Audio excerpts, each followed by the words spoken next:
যে অন্তর্বর্তীকালীন সরকার যে সময়টা ঘোষণা করেছেন সেই সময়টাতে আমরা হতাশ হয়েছি।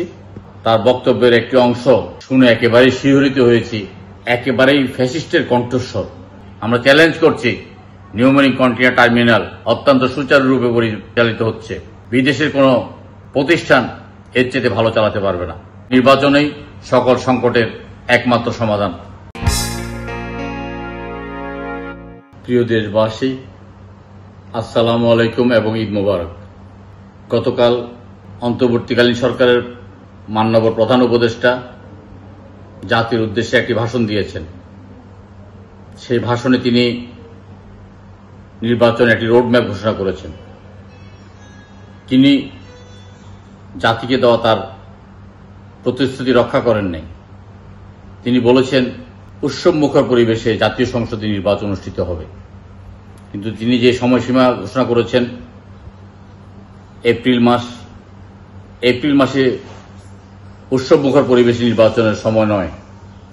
তখন প্রচণ্ড লু হাওয়া, গরম, টর্নেডো, কালবৈশাখী ইত্যাদি জনজীবনকে বিপর্যস্ত করে দেয়।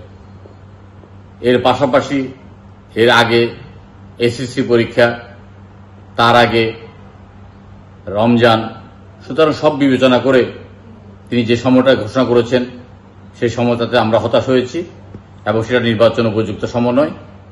জুন মাসের 1 তারিখে আমরা 32টি রাজনৈতিক দল যখন ওনার সাথে সাক্ষাৎ করে বক্তব্য দিয়েছি, 31টি রাজনৈতিক দলের ডিসেম্বরে নির্বাচন দাবি করেছেন। কি প্রেক্ষিতে তিনি ডিসেম্বর থেকে এপ্রিলে সরে গেলেন তা আমাদের কাছে বোধগম্য নয়। আমরা চাই যে অন্তর্বর্তীকালীন সরকার যে দায়িত্ব নিয়ে এসছেন একটি সুষ্ঠু, সুন্দর এবং অবাধ নির্বাচনের জন্য, সে কাজটি করে যত তাড়াতাড়ি সম্ভব গণতান্ত্রিক সরকার প্রতিষ্ঠা করবেন। সময় ক্ষেপণ করা কারো জন্যই মঙ্গলময় হবে না। গতকালকে আবার তার বক্তব্যের একটি অংশ শুনে একেবারেই শিহরিত হয়েছি, বিস্মিত হয়েছি, একেবারেই ফ্যাসিস্টের কণ্ঠস্বর। হুমকি দিয়েছেন, তিনি প্রতিহত করার কথা বলেছেন।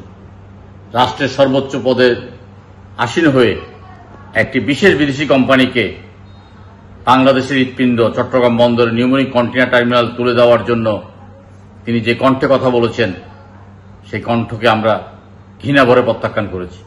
আমরা চ্যালেঞ্জ করছি, নিউমেরিক কন্টেইনার টার্মিনাল অত্যন্ত সুচারুরূপে পরিচালিত হচ্ছে। বিদেশের কোনো প্রতিষ্ঠান এর চেয়ে ভালো চালাতে পারবে না। পতেঙ্গা থেকে টেকনাফ পর্যন্ত সমুদ্র তীরে যে কোনো বিদেশি প্রতিষ্ঠান নিজস্ব বিনিয়োগ করে কন্টেইনার টার্মিনাল নির্মাণ করুক, আমাদের কোনো আপত্তি নাই।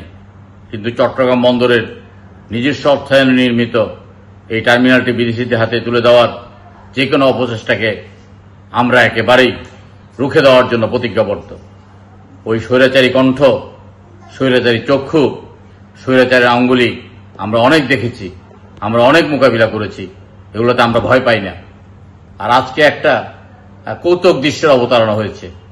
নামাজের সময় কয়েকজন ব্যক্তি ডক্টর ইউনূস সাহেবকে 5 বছরের জন্য চায়। তারা উন্মাদ। তারা শেখ মুজিবের সময়ও শেখ মুজিবকে আজীবন ক্ষমতায় দেখতে চেয়েছে, কিন্তু শেখ মুজিবের জানাজায় 17 জন লোক উপস্থিত ছিলেন। তার কয়েকদিন আগে আমরা দেখলাম যে অনেকে বক্তব্য দিচ্ছেন জীবনেও শেখ হাসিনার সাথে আছেন, মরণেও শেখ হাসিনার সাথে থাকবেন। কিন্তু এই চাটুকারদের অবস্থা আমরা জানি। এরা চাটুকার, এরা পদলায়নকারী, এরা দালাল। এই চাটুকার এবং দালালের খপ্পরে পড়ে ডক্টর ইউনূস এই বয়সে এসে তার মান সম্মান খোয়াবেন, এটা আমরা মনে করি না। ইতিমধ্যে ডক্টর ইউনূস সাহেব একজন ভাগ্যবান ব্যক্তি হিসাবে তার সমস্ত সমস্যার সমাধান করে নিয়েছেন। নতুন নতুন ব্যবসায় উনি আপনার সৃজন করেছেন, আমরা তার সাফল্য কামনা করি। তিনি ব্যবসায়িক ভুবনে ফিরে যাক। অন্তর্বর্তীকালীন সময়ে এসে তিনি জনগণের যে দায়িত্ব নিয়েছেন সে দায়িত্ব তিনি সুচারুরূপে পালন করুক।